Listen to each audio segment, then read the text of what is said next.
You watched the 2008 financial crisis unfold on screen.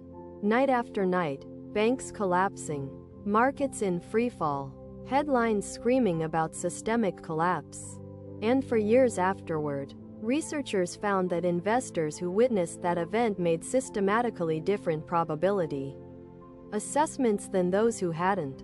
Not more accurate assessments, different ones. This is not a story about trauma. It is a story about a specific cognitive mechanism that Amos Tversky and Daniel Kahneman identified, and that every financial news cycle actively exploits. In 1973, Tversky and Kahneman published what would become one of the most cited papers in behavioral science. Their subject was deceptively simple. How do people estimate the probability of events? What they found was this. The human mind does not calculate probability from first principles. It retrieves examples from memory, and then it confuses the ease of that retrieval with the frequency of the event itself. They called this the availability heuristic. If something comes to mind quickly, if it is vivid, recent, emotionally charged, the brain treats that fluency as evidence of frequency. The problem is that fluency is not frequency. A plane crash is rare but unforgettable. A car accident is statistically far more common but entirely routine. Ask most people which is more dangerous, and the answer will be shaped not by the data, but by what is most available in memory. Tversky and Kahneman found that this heuristic does not produce minor distortions. It produces biased outcomes across virtually every domain where humans make probabilistic assessments, including, and especially, financial decision-making. In the next 15 minutes, you will understand the cognitive mechanism behind this bias, examine the research that maps its real-world effects, and have a structured framework for making probability estimates that are less contaminated by it. We begin with the brain itself. The human brain did not evolve to calculate probability. It evolved to survive, and for most of human evolutionary history, survival depended on pattern recognition built from recent, vivid experience. If you encountered a predator yesterday, the most sensible working assumption was that the predator was still in the area. Recent experience was genuinely the best available signal for near-term risk. This is the evolutionary foundation of what Kahneman describes as System 1 thinking. Fast, automatic, and associative, it operates continuously, below conscious awareness, constructing a running model of the world from what is most easily retrievable. At the core of this system is a substitution. Rather than asking the hard question, how likely is this, statistically? The mind asks a far simpler one. How easily can I picture this? How quickly does an example come to mind? The two questions should produce very different answers. System 1 treats them as equivalent. Evidence from cognitive science suggests that emotionally charged memories are encoded differently than neutral ones, with greater intensity and stronger retrieval cues attached. Dramatic events do not simply enter memory. They become disproportionately available on demand. Every vivid market event you have ever experienced, every crash you watched in real time, every moment of financial panic you can recall with clarity, has been encoded with outsized cognitive weight, not because it was statistically representative of how markets behave, but because it was memorable, because it had emotional charge, because it activated systems the brain reserves for events that genuinely matter to survival. Kahneman's research indicates that this mechanism becomes more pronounced under exactly the conditions that define financial decision-making: time pressure, high stakes, incomplete information, and cognitive load. Under pressure, the brain reaches for what is most available. And what is most available is whatever was most vivid and most recent, not necessarily what was most probable. Tversky and Kahneman demonstrated the availability heuristic with experimental clarity. In studies published in 1973, They showed that the heuristic can lead to biased judgments, with vivid or memorable events having a disproportionate influence on people's assessments. The pattern was not random. The errors ran in a consistent direction, toward what was memorable, away from what was statistically representative. In 1982, Slavic, Fischhoff, and Lichtenstein extended this line of research directly into the domain of risk perception. They found that people's judgments of risk are often significantly higher for vivid or memorable hazards, plane crashes, nuclear accidents, than for less vivid but statistically far more common risks, such as heart disease or stroke. What drives fear is not frequency, it is memorability. The same researchers found something with direct implications for investors. When the media extensively covers an event or issue, people perceive it as more likely or more important than the underlying data would justify. Coverage amplifies availability. Availability amplifies perceived risk, and perceived risk drives behavior, entirely independent of actual probability. Separately, Lichtenstein, Fischhoff, and Phillips found that this mechanism contributes to a broader pattern of miscalibration in probability judgments. People tend to be overconfident in their assessments, in part because available examples carry the subjective weight of evidence. They feel like data. The critical problem is that availability and evidential weight are not the same thing. The brain does not automatically distinguish between them. What feels like a considered risk assessment may, in practice, be little more than a retrieval exercise. The most vivid recent example, dressed up as analysis. Financial markets are, structurally, environments that are highly conducive to availability bias. Every major event is extensively covered.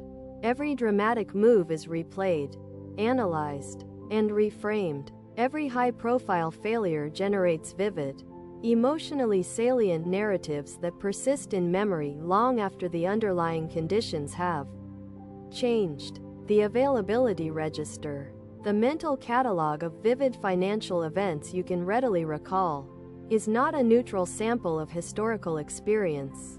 It is a biased sample, skewed toward dramatic events, toward events that received heavy media coverage, and toward events that coincided with emotional arousal. Investors who personally experienced the dot-com collapse carry a heightened availability of technology sector catastrophe. Those who lived through 2008 carry a heightened availability of systemic financial failure.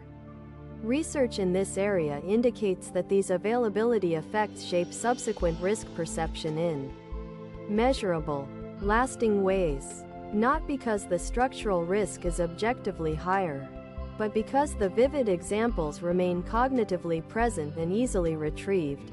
Kahneman's research also suggests that these effects are not confined to retail investors. The same patterns appear in professional contexts, among analysts and institutional decision-makers who have every incentive to reason carefully. Expertise reduces the magnitude of some cognitive biases. The evidence indicates it does not eliminate availability effects. This also explains why recoveries after major market dislocations tend to feel more dangerous than historical base rates would support. The available examples in memory are still dominated by the catastrophe. The brain continues running yesterday's threat assessment against today's probabilities, and finds what it expects to find. Most conventional financial guidance operates on a straightforward model. More information produces better decisions. Stay informed. Watch the markets. Read the reports. Follow the news. The logic appears sound. Awareness of relevant events should improve judgment. What Slavic, Fischhoff, and Lichtenstein's research points toward is considerably more complicated. Consuming vivid financial coverage does not merely inform you. It continuously updates your availability register, and not in proportion to the actual significance of events, but in proportion to their dramatic intensity and media amplification. The investor who consumes financial news daily is not building a calibrated probability model. They are repeatedly installing new availability anchors, each shaped more by narrative salience than by base rates. The advice to stay informed is not wrong in principle. It becomes problematic when the primary channel of that information is optimized for engagement rather than calibration. There is also the problem of hindsight bias, which Fishoff identified in 1975 and connected to the availability mechanism. Once an event has occurred, the examples available to us are dominated by the outcome that actually happened. This makes that outcome feel inevitable in retrospect, which inflates our confidence in our ability to predict the next one. We mistake the retrospective ease of explanation for genuine foresight. Fishoff's research suggests we should be deeply cautious about our ability to distinguish real, predictive insight from the illusion of inevitability that hindsight produces. The investors who predicted 2008 existed. Clearly, force yourself to see the other frame before you commit. Conventional financial education, which focuses almost entirely on information quality, largely ignores this. It teaches you what to analyze but not how to structure the moment of analysis so the frame cannot hijack it, based on what the research actually supports. Here is a 3-step structure for catching frames before they make decisions for you. Step 1. Translate every gain frame into its loss equivalent, and every loss frame into its gain equivalent, before evaluating either. If a product is described as keeping 90% of your returns, restate it as losing 10%. If an annual fee is described as 1%, restate it as $1 out of every 100 working against you each year. Compounded. If a market is described as having recovered strongly, ask what the figure looks like from its previous peak. This is not pessimism. It is seeing the same information from both directions before one frame anchors your judgment. Step 2. Separate the description from the underlying data. When you encounter a financial claim, an advertised return, a projected growth rate, a risk rating, identify the actual numbers independent of the language surrounding them.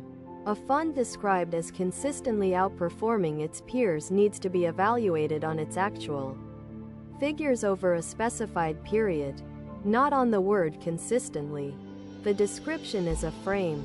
The data is not. Step 3. Introduce a deliberate delay before acting on any decision made under a strong emotional response. Research in this area suggests that the structural opportunity for reflection, not the inclination to reflect, but the actual presence of a pause in the process, is what reduces framing influence. A fixed waiting period before any material financial commitment is not hesitation. It is decision architecture. These 3 steps do not eliminate the framing effect. The neuroscience makes clear that the emotional response to frames occurs before deliberate reasoning fully engages. What these steps do is create the conditions in which your analytical process can catch up, and in some cases, recalibrate. Kahneman and Tversky's work, and the decades of research that build on it, point toward a single uncomfortable conclusion. The financial industry does not need to deceive you. It only needs to choose which frame you see. The frame that makes a fee sound negligible. The frame that makes a risk sound remote. The frame that makes a guaranteed loss feel like prudent caution.